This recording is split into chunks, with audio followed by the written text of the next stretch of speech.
The podcast you're about to hear involves true stories, which may contain graphic content that is not suitable for children. Listener's discretion is advised. This is Esoteric Oddities.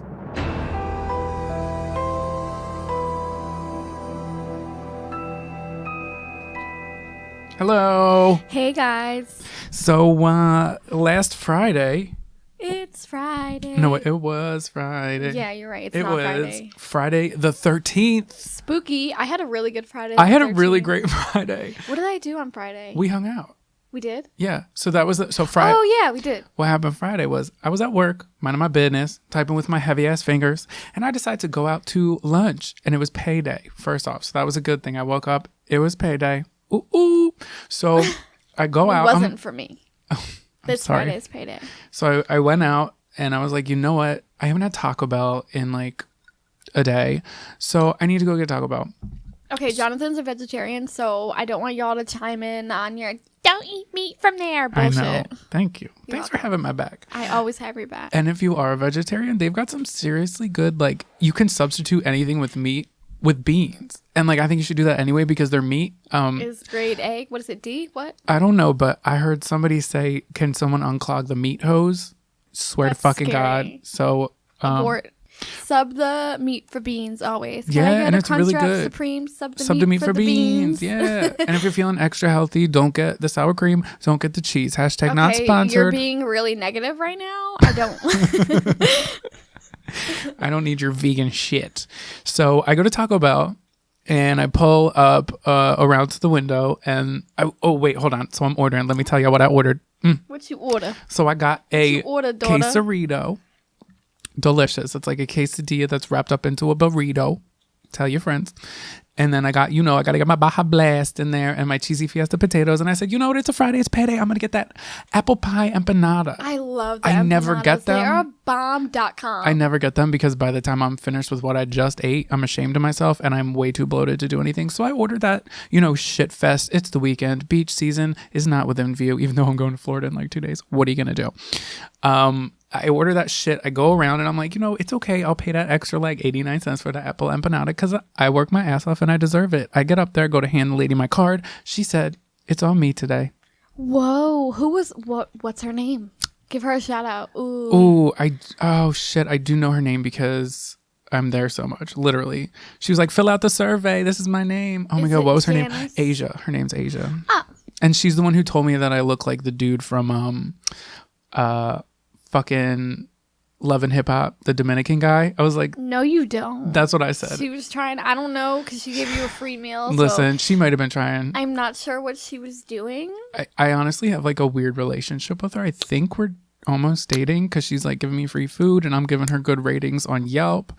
Yelp it up, boo. Oh, well, what are you going to do? Shout out to Asia. What's up, girl? Jonathan's favorite thing is Yelp. Don't fuck with him. Don't fuck with me. I will Yelp you, and I'm not afraid to use your name. I'm not afraid to use my name. Okay? So that was one thing. I get back to work, right? And then I'm sitting at my desk, and I hear like a loud ass boom. And as soon as I hear a boom, my like computer glitches. And I was like, what the frick was that? And then half our building was out, but it was so weird because half the lights were out. Legitimately, like in the room, half the lights were out. Like I just want y'all to know this happens to Jonathan frequently. It does. Like weird shit like this happens to me. Like it's like I pray for rain and a pipe will burst. Name that movie. My Life, because that happened. Name the movie though. It's The Craft. The Craft, yeah. Ew. But legit, that happened. happened. Is that a mixed drink? No, this is straight up black coffee with ice cubes in it. Oh, I thought it was soda. No, it's black coffee. I was like, why wasn't I offered one? I got you iced coffee. The frick? What was I saying? Okay, so maybe I should say that for a different time. Basically, I was on a movie set one time, and quick side story. We'll get back to Friday the 13th. This is Friday the 13th. Oh my God. So I'm on a movie set, and this one girl, oh fuck, I feel like I really can't say the story. Yeah, that's true. Seal your fate. No, I can't. Maybe one day I can. I feel bad for bringing it up. Okay, so I wished something bad upon somebody who's being a bitch to me, and something happened, and it was tenfold. So, in the but it worked power. out because I think something really great happened to her. So. Oh yeah, who she's working with now, what it is. Okay, that was really vague. So back to Friday the 13th. Basically, power went out and I got to leave work early. So that was fun. And then I hung out with Sarah and we got really drunk. We hung out with our, what is it? 6 chicks. 6 chicks. Was there 6 of us? Yeah, there's... 6 chicks and a dick. All right, so I'm leaving for Florida the day after tomorrow. Well, the day after we record this, the day that this comes out, I'm actually going to be on a flight late Monday night to come back. And there's some breaking news today. Did you hear what happened in Philadelphia? No. All right, so there was an emergency plane landing in Philadelphia today. There was a flight from New York to Dallas. And the left engine blew. Not only did it blow, but a piece of debris pierced the plane window. The plane window shattered, depressurized the cabin, and caused a passenger to get partially sucked out of the window of a flying fucking airplane over Philadelphia 2 days before I'm going to that very tarmac and taking off. Stop. What are you going to do? I don't know, but I'm feeling like hopefully my Friday the 13th like bad mojo isn't going to sneak its way up into this Thursday. I don't feel like it's going to happen to you. I hope, like, when does that ever fucking happen? So, I went to a psychic 2 weeks ago. We're just going to ignore the fact that a woman just got sucked out of a fucking window. I'm literally getting to the point. Okay. So, she was like saying things, and for the skeptics out there, you could say that some things they say are vague or coincidental. You were going to say Vogue. Yeah, because I don't know what's going on ever. Cancel my subscription. I'm over your issues. I know. I have a lot. That's another story for another time. Anyway, so I just want y'all to know, I pulled my cards one day and I got the star card. So, it's like spirituality and things like that. And it's basically saying that my spirituality would pick up blah, blah, blah. So then I started experiencing weird things like hearing people's thoughts. Like I would be like, what did you say to someone? And they'd be like, nothing. And I'd be like, yeah, you did. You said this, this, and this. And they'd be like, I said that in my head. Ew, don't read my mind. So... Too late. So the psychic was like, your abilities are like, heightened, blah, blah, blah. So I feel like you're fine. Thank you. I love it. I feel like I would know. You would know. I would just have a bad You're an feeling. Experienced psychic. I hate you for that. Kidding. I'm just saying, I don't know if it's coincidental, but like, shit's weird. And I feel like you'll be fine. Thank you. I hope so. I feel like that made you, did it make you feel better? It makes me feel great. Ew, you're being sarcastic. I'm not. You can't tell when I'm being sarcastic. You can't even tell when I'm having a fake laugh. Yes, I can. I just ignore it. Yikes. And the claws come out. Hi, guys. Welcome to Esoteric Oddities. I'm Jonathan. I'm Sarathan.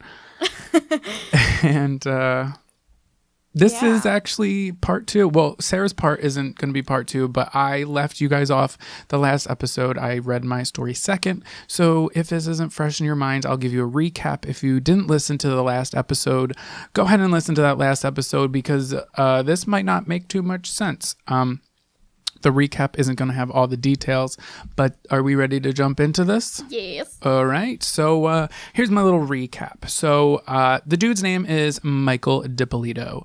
He doesn't have the cleanest track record. In 1993, at the age of 22, he became a crack addict and an alcoholic. In 1997, he moves from Philadelphia to Boca Raton, Florida, and he's arrested for attempting to pay an undercover officer $15 for sex. It's not Boca Raton? Boca Raton. Oh. I say everything wrong. I think I'm not okay. That's okay. This technically isn't categorized as a comedy podcast. Oh shit, it is. We're canceled. So $15 for sex in 1997. So then around that same time, Mike started a relationship with a woman. Her name was Karen Tan. Keep some of these people in mind. Karen Tan. Carrington. Sure. In 1998, Michael and Karen have a son. And before the umbilical cord is even cut, Michael moves on to another woman. Her name is Maria Luongo. So Karen and him have a baby, and like immediately after the baby's born, he's like, deuces, gotta go. He's with Maria. So at the same time, he is joining an illegal boiler room fraud telemarketing scam with the Rubo family, which is an organized crime family closely associated with the Bonanno family. They pretty much dominate the organized crime activities within the American mafia. Bless you. Oh, you got another one? Bless you. There's literally tissues right there. You disgusting. So he recruits people to invest in foreign currency. Then he pretty much steals their money.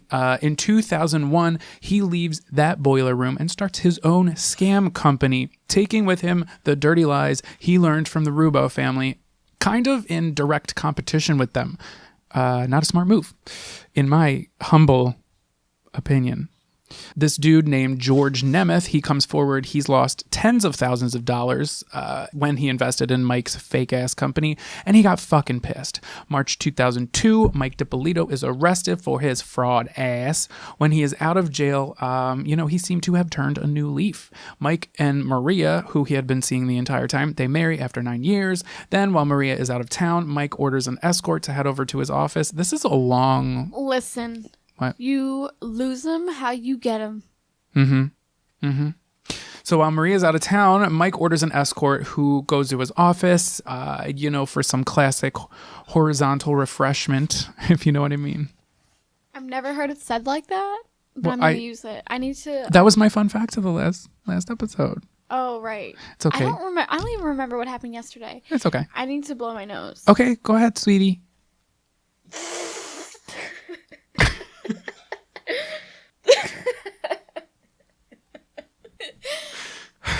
So the horizontal refreshment while Maria's out of town, Mike is screwing this girl. Her name is Dahlia Muhammad. She's 12 years younger than Mike. They hit it off. Mike divorces Maria when she gets back. 5 days after their divorce, he marries Dahlia after only knowing her for 4 months. Keep that in mind. So one day after vacationing at a Ritz-Carlton, the cops show up. They were tipped off by an anonymous person that Mike had drugs. They search his car. They find nothing. Mike and Dahlia drive to a gas station. Mike finds cocaine in his gas cap. Some fucking how the cops missed that. He didn't put it there. Dahlia questions him about it. He promises that it wasn't his. He says he's not a drug dealer. A few weeks later, the same thing happens. Cops show up, search his car, and find a pack of cigarettes that's filled with coke. Not the beverage, but the powder. That's cocaine. That's cocaine. A really good idea. If you want to smuggle some drugs, just put it in your gas cap. Apparently, it got past these people. Shit, they were cops too. But we don't condone that. No. You thought about it, though. I sure did. So, again, they find the cigarette box. Mike did not put it there. Now, both Mike and Dahlia are paranoid as hell that somebody or a group of people is out to get them. In May 2009, Mike finds a note on his car asking for $40,000 by 9 a.m. the following morning, or the cops will continuously be called and the drugs will continue to be planted on him. So Mike straight up takes the note to the police, even though the note tells him not to. He and Dahlia are even more paranoid than they were before because, bitch, I would be too. They find out brothers Pascal Rubo and Joseph Rubo of the Rubo crime family had just been let out of jail 6 days before the cops were called to search him for the first time at the Ritz-Carlton. Then on August 5th, 2006, 26-year-old Dahlia Dippolito gets a phone call while she's at the gym. It's the police and they ask her to return home. So she comes home to find police everywhere. Her house is taped off and an officer tells her that her husband, Mike Dippolito, has been murdered. She breaks down. They take her to the station. I played a clip last time. They ask her if he has if she knows of any possible enemies that Mike has. She mentions his sketchy past and the two Rubo brothers who had been let out of prison just days before all the shit started going down. So then they bring a man in who's handcuffed and shackled. The police ask her if she knows who the man is. She says no. The man is escorted out of the room and in walks none other than Mike Dippolito alive. So that's where we left off. But I left a little part out. So before Mike walks in the door, they say something to Dahlia. So here is a clip. And I hope you guys are ready for a clip-tastic episode because I've got one for you. You're going to jail today for solicitation of murder. You're under arrest. We filmed everything that you did, recorded everything that you did. You're going to jail for solicitation of first-degree murder of your husband. I didn't do anything. Did you hear what I just told you? I heard what you said, but I didn't. Everything, listen to me. Everything has been recorded. You were photographed in the convertible when you sat his car in the front of CVS. What do you want to do? What do you want to do here, I didn't Dahlia? do anything. Listen to I me. didn't do anything. You're going to I didn't jail. do anything, please. I didn't do anything. She said, I didn't do anything. So, as you just heard, Dahlia Dippolito was placed under arrest for hiring a hitman to murder her husband. So let me rewind a little bit before we start this twisted and ultimately demented ass story. So just 2 weeks into their marriage, Mike began transferring $100,000 to Dahlia. Bank records confirm he wrote at least 12 separate checks from his Mad Media account to Dahlia's maiden name. He wrote them for $6,000 and $7,000 checks at random times every few days in February and March, sometimes twice a day. He did this because he wanted to pay off his entire $191,000 restitution in one lump sum so he could get off probation. Dahlia offered to pay half the amount. He thought that he would give her $100,000. She would throw in her $91,000 and pay off the entire debt, but she was keeping his money instead. So he also signed the deed of his $225,000 townhouse over to Dahlia, telling police that his wife was to be the sole owner of his home until he would clear his financial restitution to his victims. Based on the money trail, one would guess that Michael was transferring cash assets to his wife to look like a pauper and not have to pay any restitution. Basically, according to the Broward State Attorney's Office, Michael Dippolito's probation officer David Banks is supposed to monitor Dippolito's monthly income to ensure he's paying off his restitution. Neither he or a spokesperson for the Florida Department of Corrections nor Michael Dippolito's officer had a comment to say about that part, but we'll get back to that.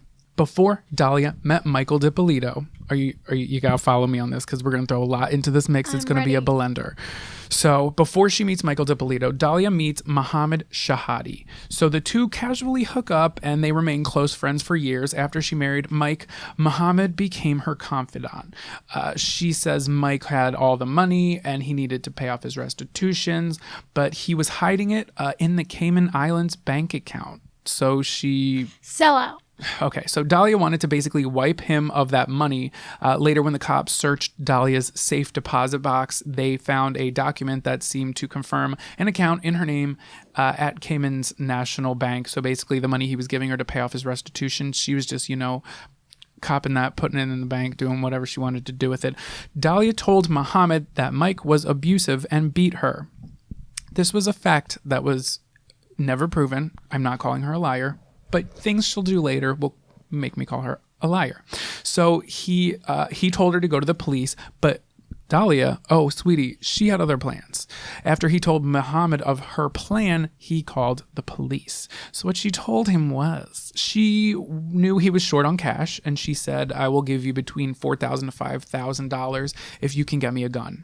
I could buy it on the street for like $300, but if you get it for me, I'll give you extra money because we're tight like that. He told her she was crazy. This to Mohammed? Mohammed, yes. But isn't there someone with the last name Mohammed? That's her last name. Okay. Before she married Dippolito. Oh, so now it's Dippolito. Yeah. Okay. Mohammed is his first name. Okay. So he says she's crazy. He's like, I'm not getting you a gun. I don't know what you're going to do with it. You're telling me you're pissed at your husband, who, keep in mind. You know what she's going to do with it. Right? She's going to do because he's going to soon find out that she's stealing money from him. So. You can't trust these hoes. Sorry, that was really mean. It wasn't. It was kind of a true statement because obviously. You can't. If the shoe fits. So keep in mind that Mohammed has never met Mike Dippolito. So then she asks if Mohammed knows anyone who could murder her husband. Sweetie wants to hire a hitman. With all the money she's stealing. So he tries to talk some sense into her. She reaches into his glove compartment where she knows he keeps his gun. She told him that if he wasn't going to do anything to help, she was going to do it herself. Somehow Mohammed manages to take the gun away from her, kick her out of the car, and he called the police. So he called the police and they asked him to come in. So he actually physically went in after calling. The police were skeptical. They were just like, this kind of thing doesn't really happen around here, maybe in Miami, but like in Boca Raton, not so hot. So the police were skeptical. They asked Muhammad if he would agree to installing a hidden camera in his car to catch her in the discussion. Of course, he obliged and arranged a meeting with Dahlia a few days later. He told her that he had found somebody to murder her husband. So she thinks he found a hitman. So the police told him what actions to take, and he followed them precisely. Once Dahlia enters the car, the two chat for a bit. This is a video you can find online, by the way. Dahlia seems so calm, like she's ordering lunch or handling business rather than planning the murder of her husband. She hands Muhammad a few photos of Mike along with photos of their apartment. Remember, again, Muhammad had never been to their home. He never met Mike Dippolito. And these are for him to give to the hitman. There's video clips of this, but it was really hard for me to find the entire video to use audio clips from. So here's a few little pieces of the whole exchange. So Dahlia says, me going and fucking filing for divorce, like he'll come after my fucking ass, period. And all his friends are just like organized crime or whatever. Muhammad tells her that he needs a down payment of $1,000. Dahlia says, when are you going to give him the money and shit, Muhammad? Today, depending on how it goes. Dahlia, okay. Then Dahlia gets out of the car, walks to an ATM in a 7-Eleven, and takes out the cash that he asked for. Muhammad says, he just needs the price of the gun, Dahlia. You sure everything else is okay? Muhammad, yeah. Dahlia, you sure? Muhammad, now what more sure can you want? You're planning a murder, come on. Dahlia, will you smile? How fucking creepy is she? Muhammad says, it's not easy to smile about, you know. Dahlia laughs. Okay, if she thinks it's so funny, why doesn't she just kill himself? I mean, kill him herself. I'm saying. So Muhammad says his mom is not going to be suspicious of you or anything like that. Dahlia, why me? Like, do you know what killing somebody is? Nobody is going to be able to point a finger at me. So Dahlia tells Muhammad to wipe her fingerprints off the photograph she gave him. And the plot thickens. You know, they say timing is everything, and the timing in this case is what made it more complicated when it was brought to court. So while all this is happening, the television show Cops was scheduled to film a few episodes with Baton Beach Police Department, which was where this shit show was going down. And this would ultimately twist the case as we continue. So Muhammad tells Dahlia that the hitman, he's going to meet her in a strip mall parking lot near a CVS. So the two meet inside the man's car, and the man has a hidden camera in the back with a microphone, and it gets interesting. So the hitman first tells her that he needs more money than she's bringing to the table because he needs to pay for a burner phone. He needs to pay for a new car that he's going to ditch. You know, he needs to be compensated for him doing his homework and research in the area to make quick escape routes and all that shit. Dahlia tells him that it's expensive. And, you know, not like she doesn't have the money, it's just more than she anticipated and all that. After discussing money, the hitman tells Dahlia the ideal situation that he can kill Mike in their own home. So I'm going to play a clip. It's a little bit rough, but it's the cleanest I can get, which I think is really interesting because, you know, we have fucking iPhones that detect your face, and this sounds like somebody recorded it on like a fucking Bop It or some shit. So if we go ahead and we do it, like, at the house, like, how soon could you do it? And I could do it Wednesday morning at the house, because I was looking in the newspapers here. There's been a lot of burglaries in this area. All right, it's not uncommon for someone to break into a house. Okay, it's gonna be like I break into the house. You know, didn't think he was gonna be home because everybody works in the daytime. Right. I'm gonna think he's at work. Boom, he's not at work. Then, you know, he gets two in the head. That's it. You know, I take a couple things with me, break a couple windows, make it look like a robbery that went bad. It's all over. I'm gone out of there. You understand? I'm not gonna be by myself. I'm gonna have other people watching my back. You know, doing the thing. You know what I'm saying? Because does he have guns in the house? No. All right. He's right now he's on probation, so there's a lot of people that don't like him. All right. What's his name?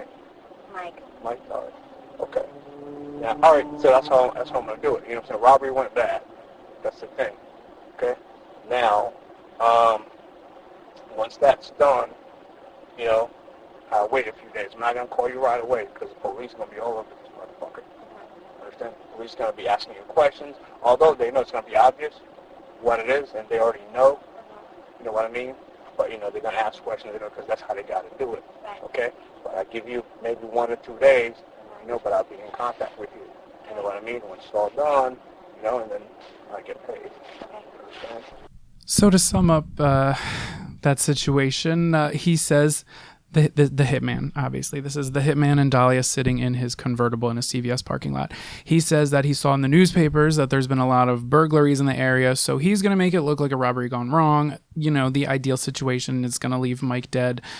So he's explaining how she will be questioned by the police and he will be in contact with her within like 2 days after that, where she's going to give him the rest of the money. So he was going to do it 2 days later because the cops are going to be around and all that shit. The hitman then asks Dahlia who Muhammad is and how they know each other. You know, asks how well she does under pressure. Yikes. So here is another clip. Now, this dude here, you know, you with, how much does he know about this? And how much do you trust him? He's my cousin, and, you know, it's like, he's the one who, you know what I mean? Right, yeah, because I know you talked to my man, and, Right. you know, my man said he's good. You know what I Yeah. mean? I'm just saying for you understand? Because I don't know how well you handle pressure. You understand? I don't know, you know, because I don't want... No, I'm not going to, you know, I'm a lot tougher than what I look. I know you All see right. me and you're like, oh, what a cute little girl, whatever. You know, but I'm not. That I'm you not. are. You're extremely No. beautiful. Thank you, but, you know, I just need to make sure everything's going to take care of. I'm a cute little girl. Shut up. Yeah, so she lies. She says Muhammad is her cousin. She says, I'm a lot tougher than I look. You probably think, oh, I'm a cute little girl or whatever, but I'm not. And then she says, Shut up. I just need to make sure everything is taken care of. After this, he brings up money again. She has a better idea of where to kill Mike, and it's not inside their house. Now, on Wednesday, he's leaving. He's leaving on Wednesday? He's leaving Wednesday. What time is He's he leaving between Wednesday? 8:15 and 8:30 in the morning. Okay. That's why I wanted to know, like, do you want to come to my house Wednesday, or do you just want to, you know what I mean? I don't know what kind of scenes you do, whatever. He's going to be going to the bank on Wednesday. I don't know if, you know, Okay. yeah, I don't know if that's too public for you, or No, if that's too... what's he doing at the bank? He has to pull out money for his business partner. Oh, he's not going to... Okay, so he doesn't have any money at the house, man? He like, hard cash. He's Okay. going and pulling out the money because he has to make it look like it's coming from an account from his business partner. Okay. It's like a business How account. much money? He said he was pulling out, I think, around 10. That might even be better. He's got That's 10,000 what I was right telling now. you. Okay. He's All going right. into the bank on Wednesday and he's pulling out money. Like, I know what bank he's going to What bank is he in going to? Boca. Are you familiar with Boca? I could find out. I know exactly I've which worked bank in he's Boca going and I before. know what time he's going to be there. And he'll be there early. He'll be there when the bank opens. Okay. So she's trying to convince the hitman to murder Mike outside of the bank because he's going to have $10,000 on him, because she doesn't want to pay him the $6,000 extra that he's going to ask for after. So she's like, why take my $6,000 when you can have his business's $10,000 that he's physically going to have in his hand? It's like straight up Grand Theft Auto situation. And he's like, you're stupid. Why would I do that? No, he's agreeing to it. He says that might be a better situation. He says, basically, she wants fucking Mike Dippolito to pay for his own assassination. Straight up, you know, when you hit somebody in Grand Theft Auto and you can collect their money. That's what I'm talking. The video game I'm talking about, not I actual. know. Well, I'm just clarifying. I'm not actually talking about Grand Theft Auto, the actual charge. So then, you know, Dahlia informs the hitman that Mike just had surgery. He had a small liposuction procedure to reduce his love handles. Wish Now- I could get that. Dude, see, me too. I'm going to play a couple more clips. And the reason I'm playing you some clips is gonna come into play. So just listen to her tone, how she's handling the situation. And he just had surgery, so, you know, I'm pretty sure he'll be in the tunnel. It's like taking money from a kid. All right. So what I was thinking is that that would benefit you because obviously, like, you know what I mean?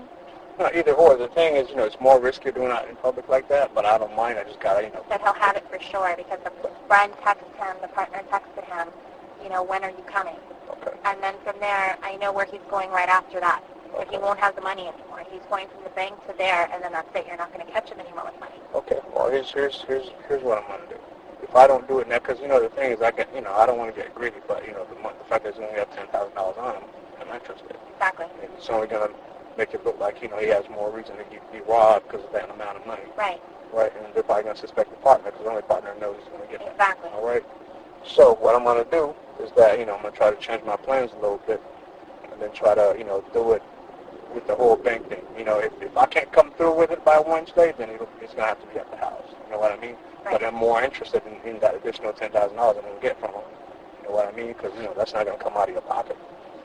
So she's really trying to have this man, have a public drive-by shooting and robbery around 8 in the morning, unconcerned with anybody who's going to be in the crossfire, just so Mike can get killed and she won't have to pay $3,000 of her stolen money that she got hidden in the Cayman Islands.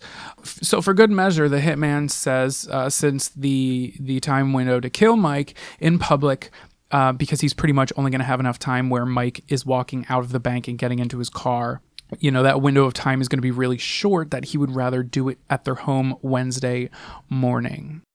Every morning he's walking the dog at a certain time. We leave our front door unlocked. Oh, perfect. And are you going to be home Wednesday morning? Wednesday morning, yeah, unless you tell me otherwise. All right. Okay. Do you go jogging in the morning? Do you go to the gym in the morning?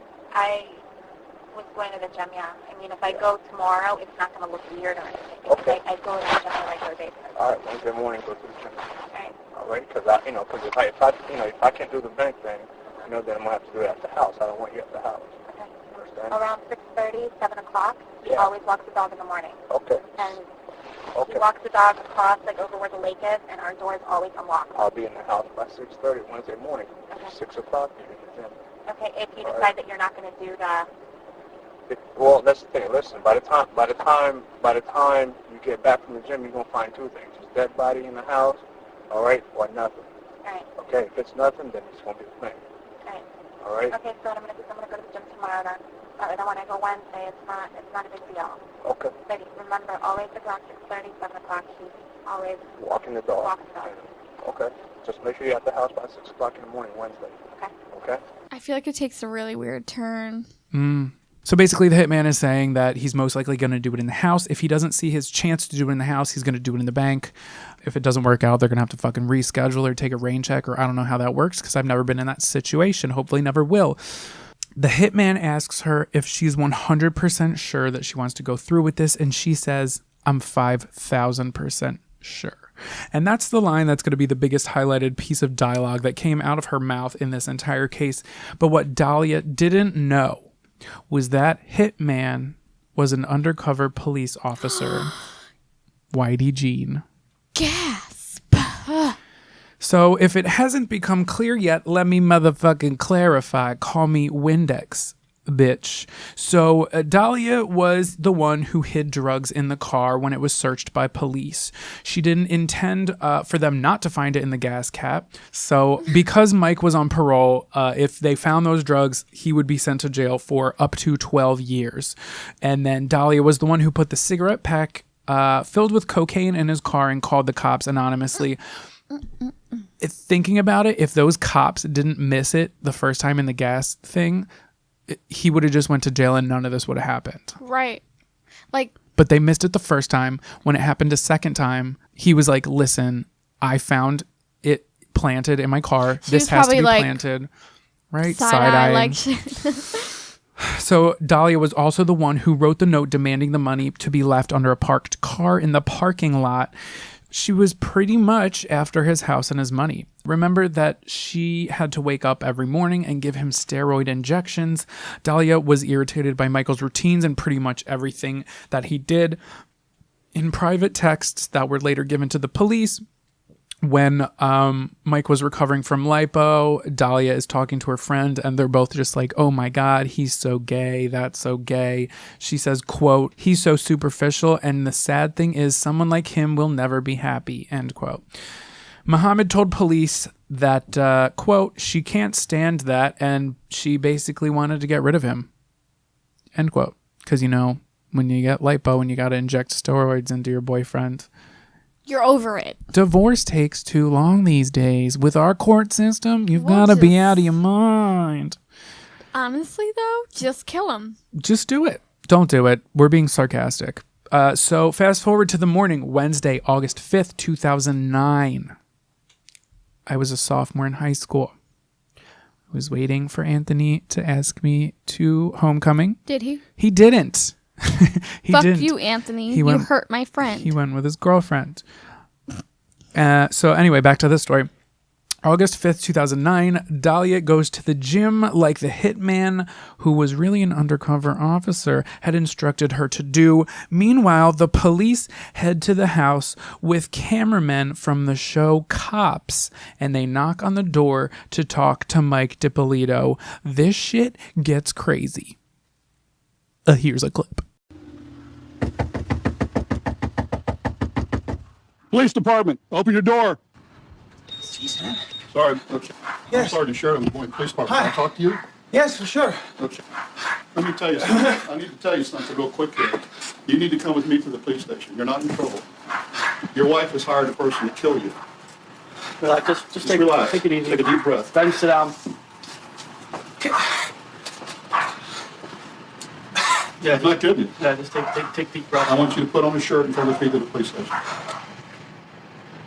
Can you come with me? Sure, of course I will.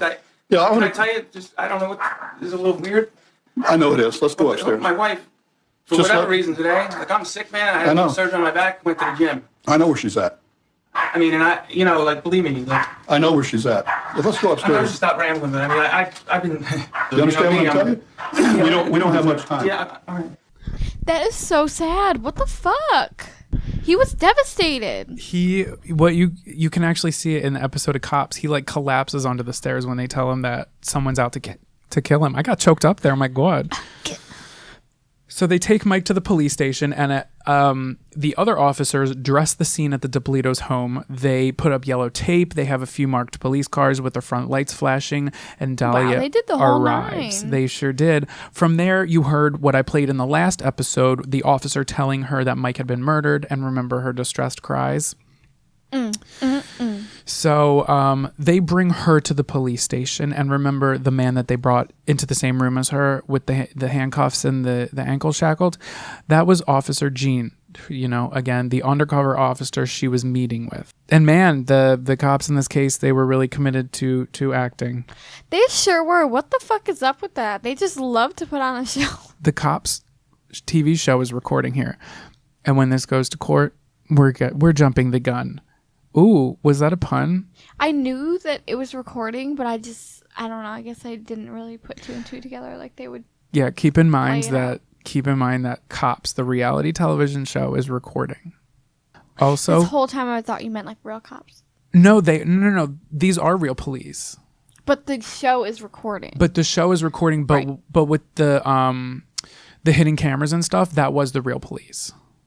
Oh. Yeah, that's why anytime I talk about the Cops television show, it's going to be annoying, but I'm going to say the Cops television show to differentiate from the actual police who are conducting said case, because it's going to get a little murky when we get to court, and you'll find out why. Here's a clip. As soon as I'm done, they're going to come in here and handcuff you and take you to the Palm Beach County Jail, book you for solicitation of first-degree murder on your husband. Your husband is well and alive. Thank God. Oh, yeah, thank God. Please, can I see him? No, he doesn't want to see you. I so wanted to see him. He doesn't want to see you. Please. You better quit your playing. Listen to me. I want you to quit your acting and get this over with. I'm not. Yes, you are. I'm not. Okay. You know what? You need a real good attorney. You need a real good attorney, because we're going to show them the film where you say you're 5,000% sure you want him dead. Ironic. Quit your acting, he says. So then they bring in, remember I told you in the last episode, they bring in good old Mikey Dippolito. He was like devastated. Yeah. Oh my God. He's alive. Come here, please. Come here. Mike, come here. Come here, please. Come here. Can't fix this. Why not? I didn't do anything I to heard you. Mike, come here, please. Come here. Okay. Thank you. Want to take her back to booking, please? I don't know what's going on, please. There's a lot of that Amanda Please bullshit. I don't know what's going on, please. I want to look up what she looks like. Look her up. How do you picture her? Blonde hair, short blonde hair. Nope. Wow. Yeah. So she's thrown into jail. And if you think the chaos is over, bitch, it's not. This one picture of her crying in the court is not cute.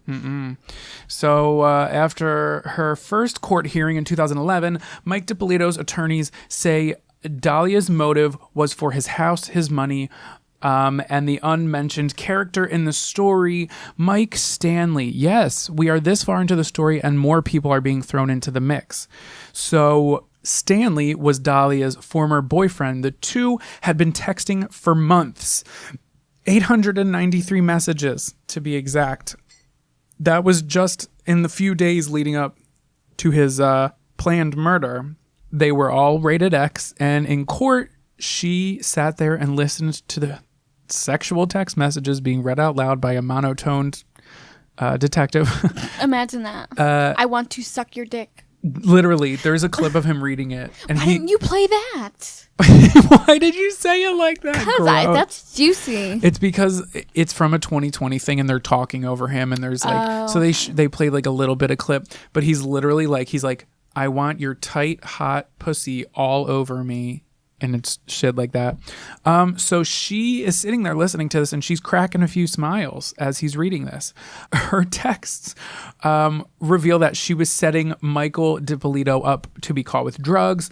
In one of the texts, she says, "The sooner we get him set up, the sooner we can be in Paradise Island, baby." Stop it.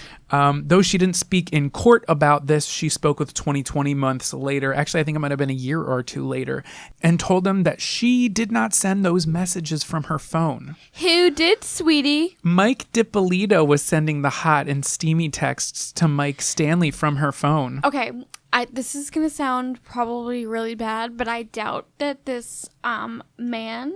Yeah, what's his motive? Why would he? What? No. Sorry, sweetie. Try again. So I hate you for making me say that. Dahlia's trial lawyer brings in an interesting take on the matter. He tells the judge and jury that nobody was meant to be hurt. And guess what, Sarah? This entire thing was a hoax. It was a plot to get on reality television. Keep in mind that none of them knew the show Cops was going to be filmed when this occurred. So just keep that in the back of your asshole. She had all this money and her hair looks fried. It does. Dahlia's lawyer says that reality television has become a way to launch a center stage acting career. He says that Mike Dippolito is not a victim, but an accomplice. He said that Mike Dippolito, Dahlia, and Mohammed Shahadi were all working together to create a video to land themselves on reality TV. Hang with me here. Listen to this crazy shit. When investigators... Hello?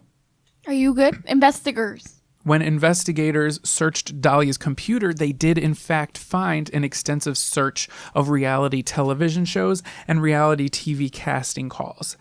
Then they bring into court a reality TV professor and expert specialist. They should have called me. They should have called me, Vanderpump Rules.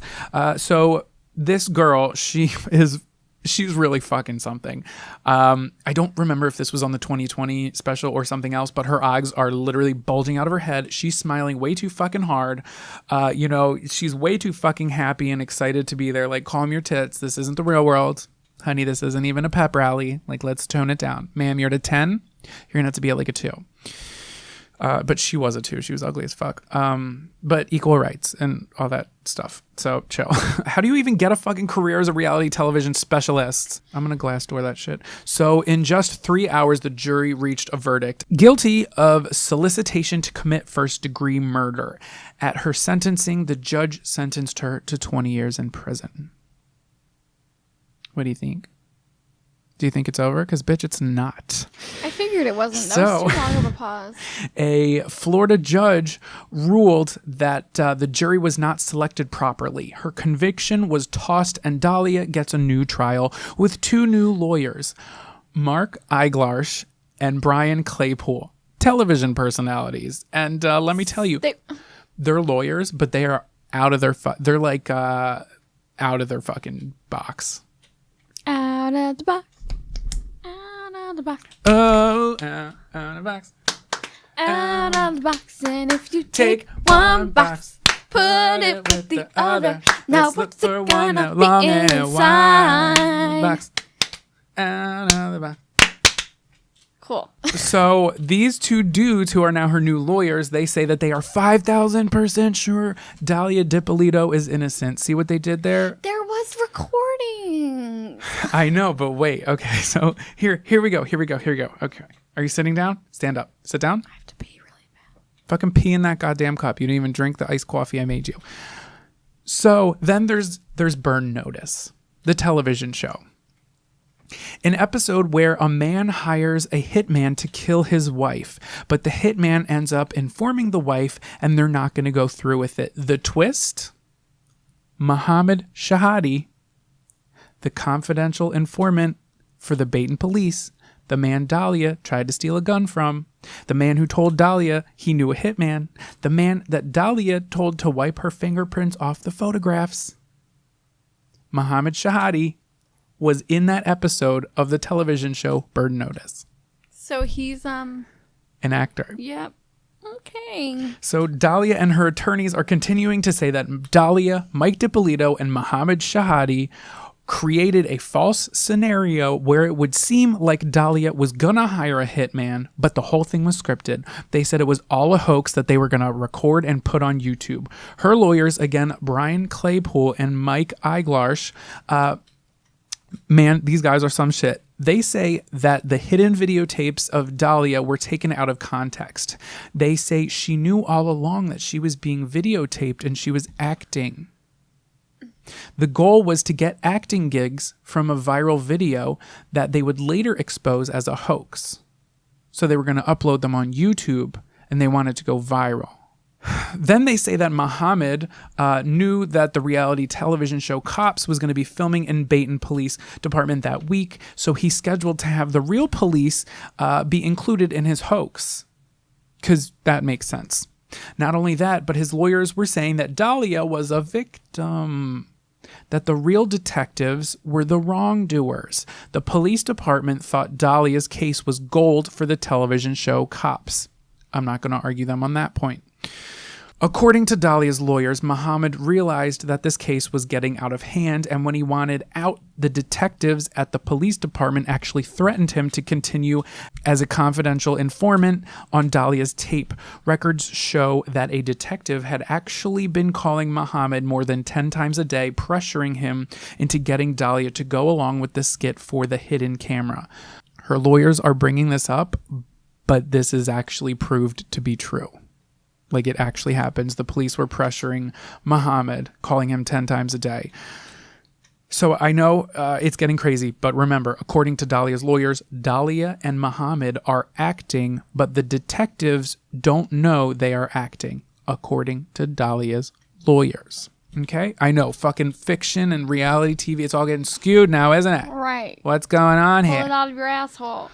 In an interview with Mohammed, he's asked why he believed that he could be prosecuted if he didn't continue working with the police, and Mohammed answers, because they told me I could. Now, this is something we've seen before, and also keep in mind, you know, not only is this town's police department, you know, being looked at by the public, but they're being broadcast across the entire country. Do you know what I mean? So if for them to find this out, make an entertaining ass fucking episode out of it, for them to crack it, for them to arrest Dahlia, that's going to do fucking wonders for every detective involved. Probably get bonuses, probably get promotions. You know, everybody's going to applaud them because they're catching this girl. So although they're doing their job, things start to get a little weird because the cameras are going to be there. Okay, so let's get into that part. Then Dahlia's lawyers say that Dahlia wanted to back out of this, but she only kept the act up because Mohammed threatened her with his gun. Here's a clip. So she was threatened to act out a hoax on a videotape? I mean, do you understand how ridiculous that sounds to a lot of people watching this? Yeah, that's not ridiculous. You've got a 6'2", 230-pound man with a gun. Saying you will do this Absolutely. YouTube hoax or else? Right. All right, so that's how I'm going to do it. You know what I'm saying? Robbery went bad. All that leading to the famous 5,000% sure moment. I'm positive, like 5,000% sure. 5,000% sure, not 100% sure, not 1,000% sure, but 5,000% sure. How do you explain that? I look at that video and I see somebody who's struggling with whether she's really sure. She's struggling? What?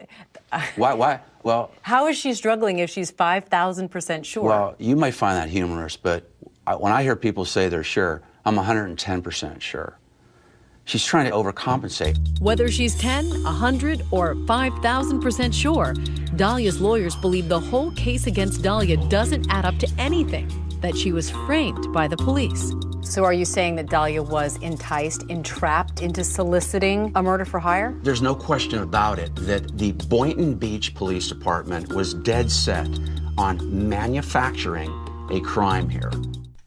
So that man talking was Brian Claypool, her He's stupid as fuck. psychotic lawyer. Because when I hear people say they're sure, I think that you hear what? Like, no. Now, something sketchy that really did go down was the police handed her a piece of paper saying she needed to sign it because she was being recorded. They didn't further explain the paper wasn't to sign off she was being filmed in the investigation room, but it was actually a release form that they, quote, tricked her into signing for the Cops television show. I put quotes there because, you know, she signed it without reading it, but then again, You still try to frame your husband to get killed, like... So, she didn't know that the Cops television show cameras were outside the door. So, to me, this is where the lawyers, reality, TV, YouTube, video, fame, plot, bullshit has holes in it. You know, it's got many holes in it. She's questioned on why she didn't tell the police that it was all a hoax for YouTube, and she says she felt trapped and paralyzed. Don't we all? That's called life.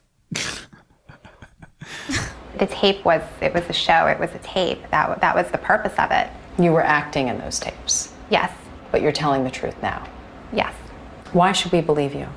Because it's what happened. It's the truth.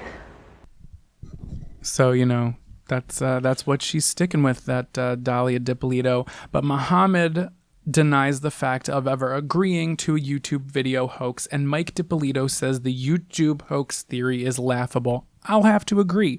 He says that he's never even met Muhammad. So they go to second trial in 2016. Mike Dippolito tells jurors that before all this happened, Dahlia attempted to poison him by putting antifreeze in his Starbucks chai tea latte.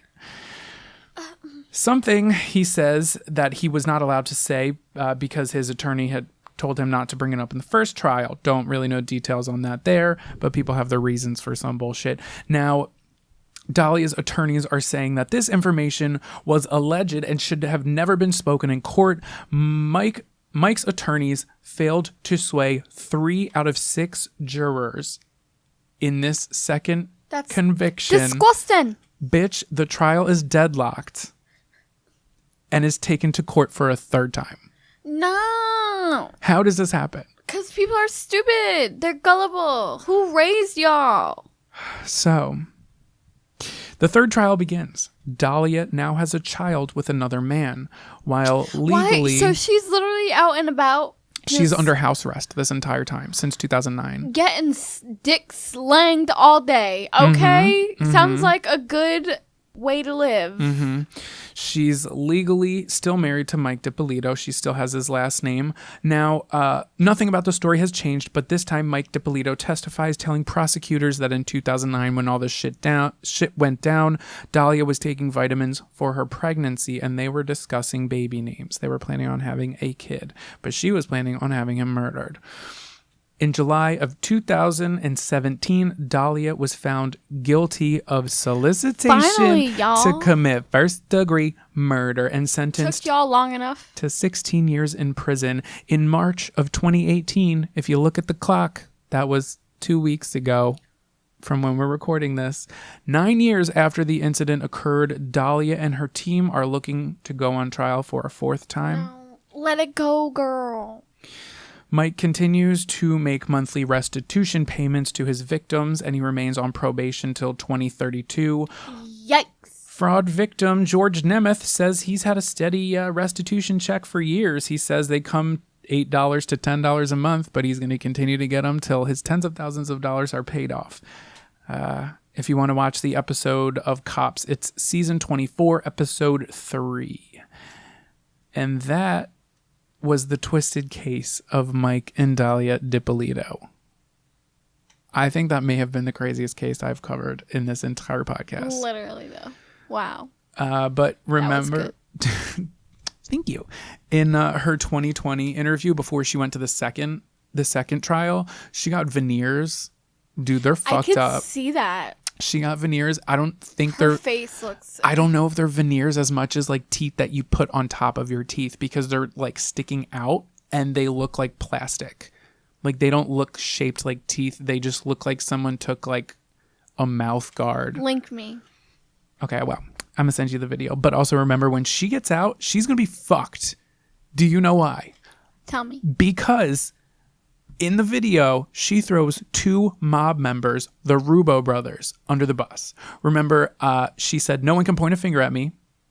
I didn't include the audio of this one part, but in the police interrogation with Dahlia, when they're asking who could have, before she knew that the whole thing was fixed, when they were saying like, "Do you know anybody who could have killed them?" She names them by name. She's just like, "They just got out of jail. I think it could have been them. You should look into them. Wow, she's fucked. Bitch, they're working for the organized crime ass American motherfucking mafia.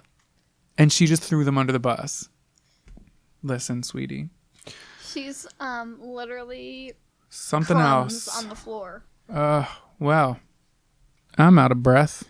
That was a lot. I think that story is crazy, and how she tried to get away with saying that she just wanted to be on a reality television show blows my fucking mind. I mean, look at what she did. She just seems like super manipulative, so like I'm not surprised. Dear God, she was only 26 years old when this happened. 26 years old in 2009. Now she's however old. She's a shitty person, and in one of the specials, she's like, I found my strength in gospel music. She's very like that type of bitch. Yeah. They show a clip of her like saying grace with her mom before she eats her fucking bougie ass fucking salad while on house arrest. Sweetie. Girl, get it together. Don't have time for it. I'm saying. Bitch ass. Wow. So yeah, that was a doozy. Thanks for letting me go a little bit over my time. And I think it's your turn. Oh, wow. All right. This is disturbing. Love it. So, Gary Heidnik was born on November 22nd, 1943 in Eastlake, Ohio. His parents divorced due to his mother's alcohol problem, and as a result, Heidnik and his brother Terry relocated to live with their father, who later remarried.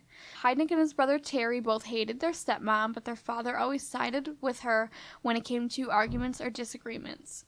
Heidnik's father would punish Gary severely for wetting the bed by hanging the soiled sheets by his bedroom window for everyone to see. Yes. Do you know this story? No, but I've heard there was somebody who... This has happened more than once. There was one person who he lived with his grandmother, and the grandma did the same thing. Like, what the fuck? You're literally traumatizing these kids, and you wonder why they turn out on the show. But bedwetters, that's a sign. You're right. If you're still wetting your bed, it's okay. Good save. Sometimes Heidnik's father even dangled him out the window, shaking him by his ankles. Oh, full on Michael Jackson style. I'm saying, wow, throwback. When he was a child, Heidnik fell from a tree, smashing his skull and suffering from a mishapen cranium. This is actually a real thing. It's called mishapen head. Look it up, I swear. No, I believe you. It's believed to have caused behavioral issues in Heidnik. Okay, so let's check the boxes really quick. Sure. He wets the bed, check. He fell and had cranial issues as a child, check. Yes. Okay. Sorry. I think we have one more box before it's an actual serial killer. So, his schoolmates sometimes called him football head because of it. Move it, football head. Which really isn't, it's really not the shape of a football. It's like his head is like enlarged this way. So like it's like a coming cone out. head. No, but it's not a cone, it's round. But it's like out. Oh, I'm gonna have to look that shit up. Did we just crack the code of Hey Arnold or no? Oh my God. It just got dark. I'm saying, you remember the Rugrat theory? I don't want to talk about it. All right. So anyway, in 1961, when he was 18, Heidnik, through his father's encouragement, of course, he dropped out of high school and went to the U.S. Army. He was stationed in West Germany and during the summer of 1962. That was a great year. He was discharged a year after his enlistment, receiving a full disability pension and being diagnosed with schizoid personality disorder. I fucking hate that word. Right, exactly. Discharged. Ew. In 1964, Heidnik started taking nursing classes in Philadelphia. Ooh. He completed them a year later and received an internship at the Philadelphia General Hospital. That's where that lady went today who got half sucked out of the fucking airplane. I don't think that exists anymore. What? The General Hospital, does it? The soap opera? Nope. Oh. In 1967, he purchased... I know you love dates, so I really went in on I this. love it. Thank you. In 1967, he purchased a 3-story house and started visiting the Elwyn Institute, a house for disabled kids. Heidnik made his first of many suicide attempts after his mother committed suicide by overdosing on medication and alcohol in 1970, which resulted in frequent hospital visits. After incorporating the United Church of Ministers of God, Heidnik founded the Church of Heidnik. Oh, let me just start. And he got ordained. Let me just start the Church of Matt Carter. As Brother Heidnik. Oh, Christ. He received $1,500 in investment in a Merrill Lynch account. The church made at least $500,000. Oh, and it's tax deductible. Very good. Football head. In 1976, he sold his house and purchased another 3-story home and rented out 2 floors, which he moved into with his mentally disabled girlfriend, Anjanette Davidson. And he began living a successful life. Oh, shit. Look, he took his life and he set that Jawn afloat. In 1978, he abducted her sister, Alberta, who was also mentally disabled, from an institution in Harrisburg. He was later arrested for that, for aggravated assault, and abduction, and rape. Fantastic. I'll get to that later. Oh, God. The charges were dropped, and he served 7 years in prison for other charges. He was released in April of 1983, and in 1984, he purchased his third house and began advertising his church. And gotta love a church that's run by a convict. Listen, the following year, he married a mail-order bride named Betty Disto from the Philippines. Oh, amazing. Did I tell you that my childhood, I grew up around mail-order brides and I didn't know till I was older? No, how did you? My childhood, like my neighborhood, I thought the whole neighborhood was normal. There was some crazy fucking shit happening behind doors. Like crazy shit. Why don't you? I've literally known you for 6 years. I know. Hello? I don't know. I thought we talked about it when my friend was here from out of state. No. Okay, well, maybe I'll tell that. I was also really drunk that day. I don't remember. It was Cinco de Mayo. It was Maypole. On Cinco de Mayo. Right. So the marriage was short-lived. She basically found out that he had affairs with 3 other women, and he forced his wife to watch him have sex with other women. Wow. So, Class A guy. Stand-up guy. She demanded child support, and that's how he found out that he had a son with the ex-wife, Betty Disto. Good old Betty. The son was named Jesse John Disto. She did not take his last name, which is good because you're not gonna want that shit on it. Shit gets crazy.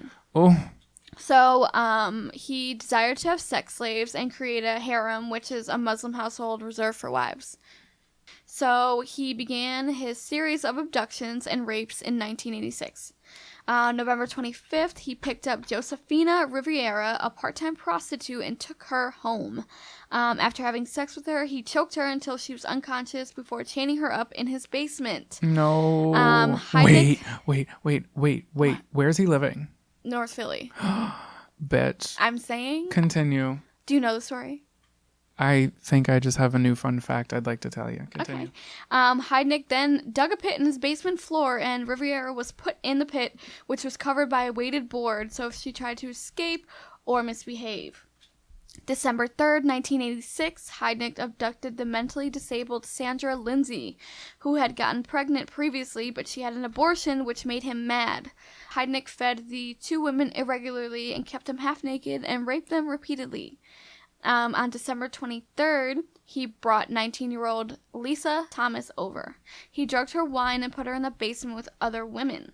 A week later after that, on January 2nd, 1986, Heidnik abducted Deborah Dudley. During her time stuck in the basement, she would try to defend herself against Heidnik, but was beaten and put in a pit more than others. After Dudley's abduction, Heidnik would humiliate the four other women by forcing them to have sex with each other and made them eat dog food.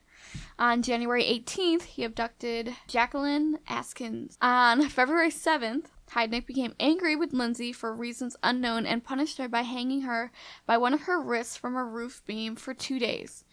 She developed high fever and died the next morning. He then took her body upstairs, dismembered it with a power saw, put her head in a cooking pot, and cut out her flesh. He fed some of the parts to his 2 dogs and the rest to his victims. My God. Do you think he told them? He definitely fucking told them. He definitely told them. But, like, after they ate it. Oh, my God. A couple of days later, neighbors complained of a terrible smell, and police came to investigate. Heidnik was interrogated, and he explained that he had burnt his food. Oh my God. After that, I just burnt a fucking corn dog. Don't worry about it. It smells like dead people, but it's fine. Corn dogs. Like what? After that, he bribed his victims to tell on one another. Josefina Riviera told them that the others had planned to attack him and escape. As a result, he made them deaf by driving screwdrivers through their eardrums. He did not. He didn't. Heidnik started to apply electrocution to his victims, except for Riviera, who started to aid him in torturing the others. She had special privileges after becoming... she's gonna help. She's onto something. His favorite. She was occasionally allowed upstairs to watch a movie or being allowed to be raped in a more comfortable environment. Oh, what a sweet... Oh, my God. She was a gold star. She was so lucky. The fuck? Oh, my... I wonder what movie she was watching. No, I'm only saying that because she could never fucking watch that shit again. Right, you're right. March 19th, 1987, Heidnik took Deborah Dudley to the cellar. He threw her in a water-filled pit and electrocuted her because she tried to resist. He had Riviera help him dispose of her body and abducted Agnes Adams to replace Dudley. Oh my God. On March 24th, 1987, Riviera asked Heidnik permission to be allowed to visit her family. I guess Heidnik assumed that she had Stockholm Syndrome. He let her go home and visit her family. Oh my God. Riviera went home to tell her boyfriend, Vincent Nelson, what had happened, and they called 911, and Heidnik was arrested. In June 1988, he appeared in court. For his defense, Heidnik made the unlikely claim that the woman he abducted had been in his basement when he moved into the house. Bitch! Bitch! I'm saying. Bitch, you did not! When he tried... Bitch, you did not, though! Then he tried to claim that he was insane. Oh, God. But it was pushed away because he earned $500,000 on the stock market. So, like, who... He can't be that insane. Right. So, like, you know that you're not insane. Well, oh, frick. Frick, man. These frickin' fricks. July 11th, Heidnik was convicted of 2 counts of first-degree murder, 5 of kidnapping, 6 of rape, 4 of aggravated assault, and 1 of involuntary deviant sexual intercourse, being sentenced to death. On December 31st, while awaiting execution, he attempted to commit suicide by overdosing. He fell into a brief coma. On April 15th, 1997, Heidnik was scheduled to be executed by lethal injection at Rockview State Prison. But they said because of him being mentally ill that they couldn't do it. On June 25th, 1999, the state Supreme Court affirmed the death sentence. On July 6th, Heidnik was executed by lethal injection. He targeted African American women in their late teens to mid-20s. He usually abducted them by bringing them over and poisoning their drink or attacking them. He was forcing them to have sex with each other. They were raped, beaten, electrocuted, and forced in a 4-foot deep pit filled with water. These poor fucking women. He would cuff their hands and feet together. Also, let's not talk about how he drove screwdrivers through their ears. Oh my. That was like their reality.